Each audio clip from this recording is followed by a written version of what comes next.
Serquyosh zaminimizda pishib yetilgan mayizlarga dunyo bozorida talab ortib bormoqda. Shundan kelib chiqib, mayizchilikni ilm-fan yutuqlari asosida rivojlantirishga ustuvor ahamiyat qaratilmoqda.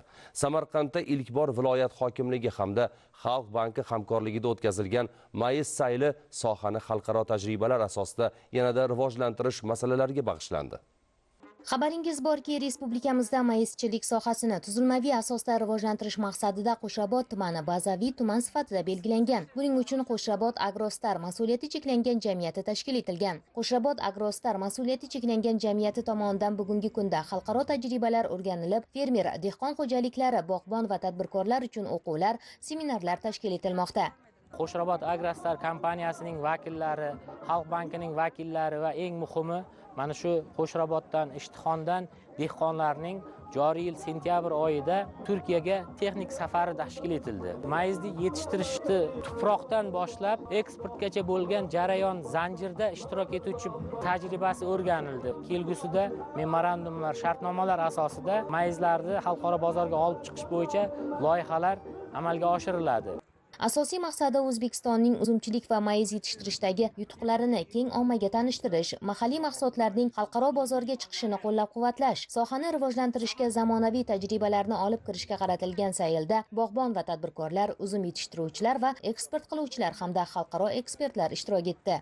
Global pazarda O'zbekiston gitgide yerini arttıracak. Jahon mayiz bozorida O'zbekistonning ham o'z o'rni bor. Uni ilm-fan va zamonaviy texnologiyalar asosida yanada rivojlantirish kerak. Ya'ni bunda dehqondan boshlab to eksport qiluvchiga qadar zanjirni yaratish zarur. Bu borada ishlar boshlanganiga guvoh bo'lyapmiz. Mayizlarni laboratoriyalardan o'tkazgan holda xalqaro darajada sertifikatlashtirish bo'yicha bugun biz mayiz yetishtiruvchilarga zarur tavsiyalar beryapmiz. O'ylaymanki, mayizchilikni ilmiy asosda ko'paytirishga erishilsa, bu mamlakat iqtisodiyotiga juda katta foyda keltiradi.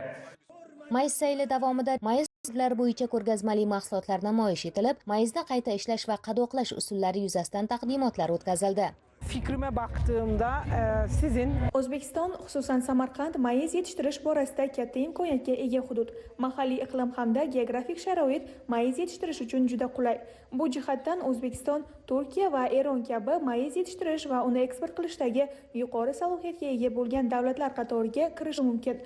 O'zbekistonlik hamkorlarimiz bilan tokzorlarni barpo etish, ko'chat tanlash, hosilni eksportga tayyorlash yuzasidan amaliy tajriba almashyapmiz. Tadbirda Adliya vazirligi tomonidan Samarqand mayizi geografik ko'rsatkich va Qo'shrabot mayizi tovar belgisi sifatida davlat ro'yxatidan o'tkazilganligi to'g'risidagi guvohnomalar topshirildi. Anjuman doirasida o'tkazilgan mayizchilikni rivojlantirish istiqbollari mavzusidagi xalqaro ilmiy-amaliy konferensiyada zamonaviy agrotexnologiyalarni joriy etish, mahsulot sifatini oshirish, qayta ishlash tizimini takomillashtirish, eksport salohiyatini kengaytirish va sohadagi investitsion imkoniyatlar muhokama qilindi. Prezident mayizchilik rivojlanishini qarab chiqqandan keyin biz nimadan xursand bo'ldik? Uzum 100 yil, 150 yil yashaydigan narsa. Buning uchun bir marta yegilgan uzum 3 avlodda ishli qiladi. Zaten 3 avlod birdaniga ishli bo'ldi degan gapda.